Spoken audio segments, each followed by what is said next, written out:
Is LA Golf collapsing? Let's talk about that. So there's been two big rumors this week, one that has been way more public than the other. The first and most public one is that Bryson DeChambeau has departed ways with LA Golf.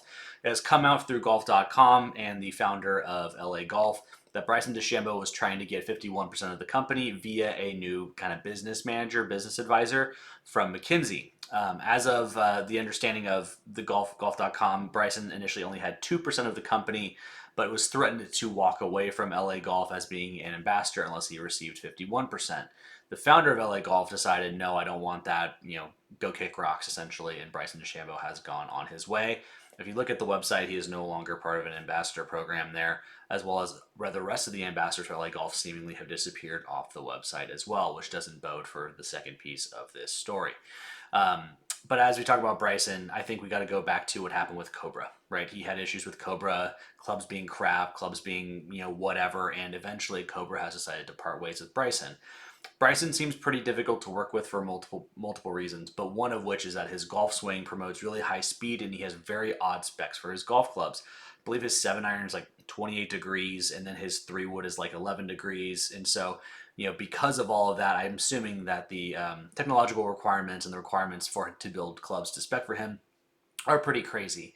And he's expecting that all these new golf clubs he's been designing with Avoda and all these things to be the pinnacle, top of the art. But he seems to switch things quite frequently. I believe right now he's playing Avoda style irons and he's playing a crank driver, which is even away from the LA Golf driver that he was supposedly designing with LA Golf.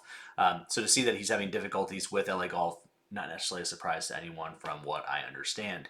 But let's get to the other and probably the most important piece of the LA Golf story, and that is the rumor that there has been a 80% cut of workforce from LA Golf.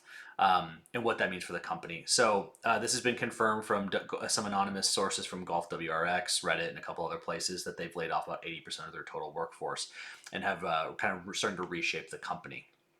I also have heard from my fitter that LA Golf is going D2C only. They are no longer doing agreements with Club Champion or anything like that to be a supplier of shafts for testing and all that stuff with them. So what does this mean for LA Golf? Well, I think ultimately what this means is they're trying to get probably their profit back, right?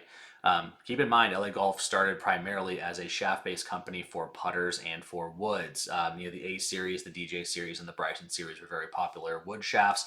I played an A series for a while and I thought it was great. And then they also had the putter shafts, which was one of the big things as well. You see them kind of across the tour. Colin Morikawa had one, Bryson had one, a bunch of other guys had them, and the whole idea was that if you hit something off center, the speed control and the distance control would be significantly better than just your standard steel shafts. That's where they came from.